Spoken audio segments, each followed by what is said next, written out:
नमस्कार दोस्तों, बीपीएससी शिक्षक बहाली में आप सभी दोस्तों का स्वागत है।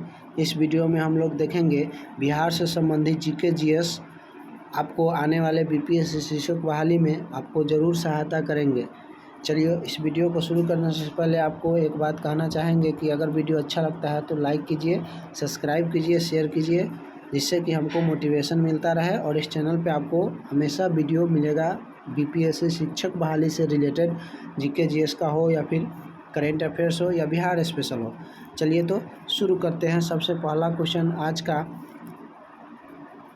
बिहार की स्थापना 22 मार्च 1912 को बंगाल से विभाजन के बाद हुआ था। यानी कि पूछा जाता है कि बिहार की स्थापना कब हुआ था। बिहार का स्थापना दिवस कब मनाया जाता है, तो 22 मार्च को बिहार की स्थापना हुआ था। 22 मार्च 1912 को, जो बंगाल से अलग हुआ था। नेक्स्ट है, यहाँ की राजधानी पटना तथा बिहार का सबसे बड़ा शहर भी पटना है। यहाँ बिहार की राजधानी पटना है और सबसे बड़ा शहर भी पटना है। नेक्स्ट, बिहार में विधानसभा की 243 सीट है। बिहार में विधानसभा की कितनी सीट है? 243।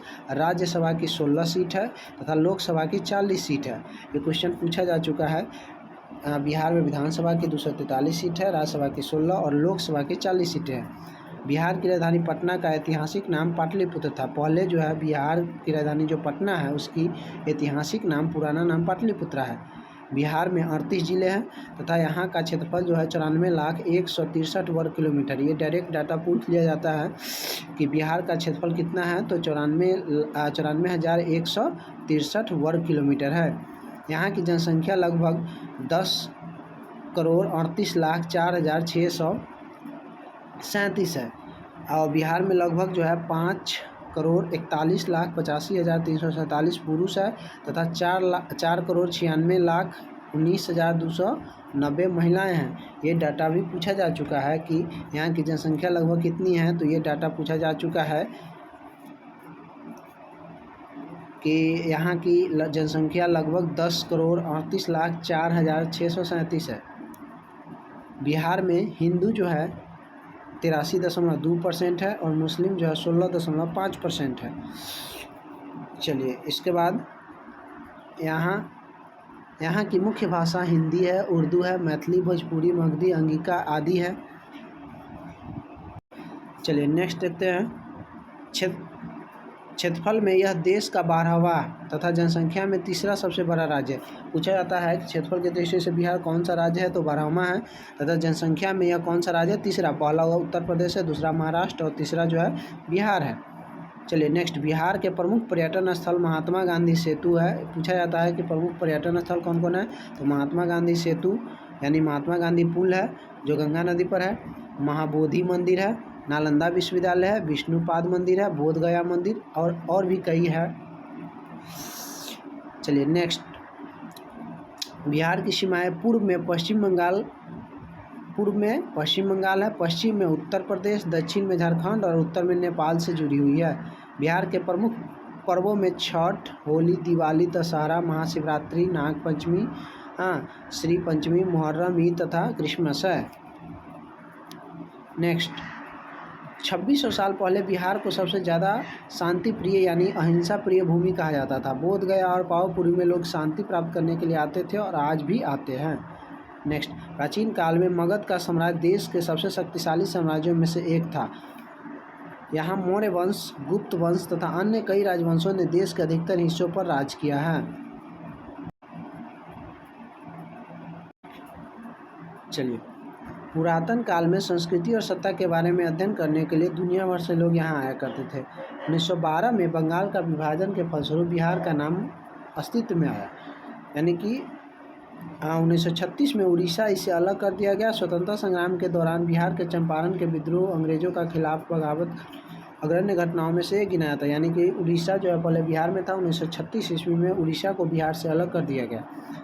और नेक्स्ट, स्वतंत्रता के बाद बिहार का एक और विभाजन हुआ और सन 2000 में झारखंड नाम राज्य इससे अलग हो गया। यानी कि पूछा जाता है झारखंड कब अलग हुआ? 2000 को। डेट भी पूछा जाता है 15 नवंबर 2000 को।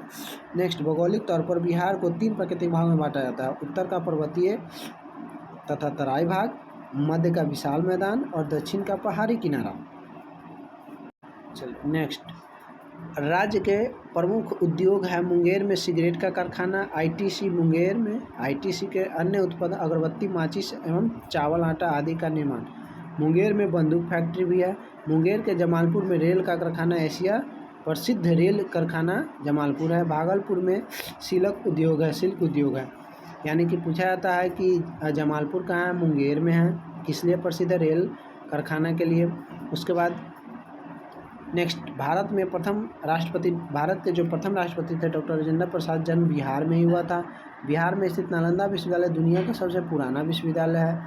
बिहार वो पवित्र भूमि है जहाँ माँ सीता की जन्मभूमि है, वो गौतम बुद्ध की तपोभूमि है। बिहार वो जगह है जहाँ गंगा, बागमती, कोसी, कमला, गंडक, घाघरा, सोन, पुनपुन, फल्गु, किऊल नदियाँ बहती है। चलिए इसमें थोड़ा सा और देख लेते हैं। पाटलिपुत्र की स्थापना उदयन ने की थी। कितना बार एग्जाम में पूछा गया कि उदयन ने पाटलिपुत्र की स्थापना की थी। पाटलिपुत्र की स्थापना किसने की थी? उदयन ने। द्वितीय बौद्ध संगीति का आयोजन कालाशोक के शासनकाल में किया गया था। यानी कि द्वितीय बौद्ध संगीति का आयोजन कालाशोक के शासनकाल में पाटलिपुत्र में किया गया था। मौर्य काल में सर्वाधिक प्रसिद्ध शिक्षा केंद्र तक्षशिला था। अशोक के शिलालेख में प्रयुक्त भाषा प्राकृतिक है। पूछा जाता है कि अशोक के शिलालेख में जो भाषा है वो कौन सी भाषा है तो प्राकृतिक है। नेक्स्ट, मेगास्थनीज के पुस्तक इंडिका से राजधानी पाटलिपुत्र के नगर प्रशासन और सैन्य प्रशासन की जानकारी मिलती है। पूछा जाता है कि पुस्तक इंडिका के लेखक कौन है? इंडिका के लेखक मेगास्थनीज है और इसकी राजधानी पाटलिपुत्र के बारे में जो है इसमें प्रशासन की जानकारी मिलती है। बिंदुसार आजीवक संप्रदाय का अनुयायी था। पूछा जाता है बिंदुसार आजीवक संप्रदाय का अनुयायी था। बिंदुसार का पिता जो है चंद्रगुप्त मौर्य थे। चंद्रगुप्त मौर्य के बेटा बिंदुसार का बेटा हो गया अशोक का बेटा बृहदत्त। इस टाइप से चलता है। अशोक के अभिलेखों को सर्वप्रथम जेम्स प्रिंसेप ने सफलतापूर्वक पढ़ा था। पूछा जाता है कि अशोक के शिलालेखों को सर्वप्रथम किसने पढ़ा? जेम्स प्रिंसेप ने। पुष्यमित्र शुंग ने शुंग वंश की स्थापना की थी। पूछा जाता है कि शुंग वंश की स्थापना किसने की थी? तो पुष्यमित्र शुंग ने की थी। शुंग वंश की स्थापना किसने की थी? पुष्यमित्र शुंग ने शुंग वंश की स्थापना की थी। चलिए नेक्स्ट, आर्यभट्ट ने गुप्त काल में आर्यभट्टियम एवं सूर्य सिद्धांत की रचना की थी। पूछा जाता है कि सूर्य सिद्धांत की रचना किसने की? आर्यभट्ट ने। और आर्यभट्टियम की रचना किसने की है? तो आर्यभट्ट ने, और वो भी गुप्त काल में। किस काल में? गुप्त काल में। नेक्स्ट, स्कंदगुप्त ने हूणों को पराजित किया था। पूछा जाता है कि हूणों को किसने पराजित किया है? तो स्कंदगुप्त ने पराजित किया है। शेरशाह ने कबूलियत व पट्टा प्रथा की शुरुआत की थी। खूब पूछा जाता है कि कबूलियत प्रथा किसने चालू किया? तो शेरशाह। पट्टा प्रथा किसने चालू किया? तो शेरशाह। नेक्स्ट, भारतीय राष्ट्रीय कांग्रेस का 28वां अधिवेशन बांकीपुर में हुआ था। ये क्वेश्चन कितनी बार पूछा जा चुका है कि भारतीय राष्ट्रीय कांग्रेस का 28वां अधिवेशन कहाँ हुआ था? बांकीपुर में, यानी कि पटना के आसपास है। या बांकीपुर में जो अधिवेशन हुआ था कैमा हुआ था? 28वां हुआ था भारतीय राष्ट्रीय कांग्रेस का। बिहार सोशलिस्ट पार्टी की स्थापना जयप्रकाश नारायण ने 1934 ईस्वी में की थी। चलिए इतना ही आज के लिए, मिलते हैं नेक्स्ट वीडियो में, तब तक के लिए जय हिंद।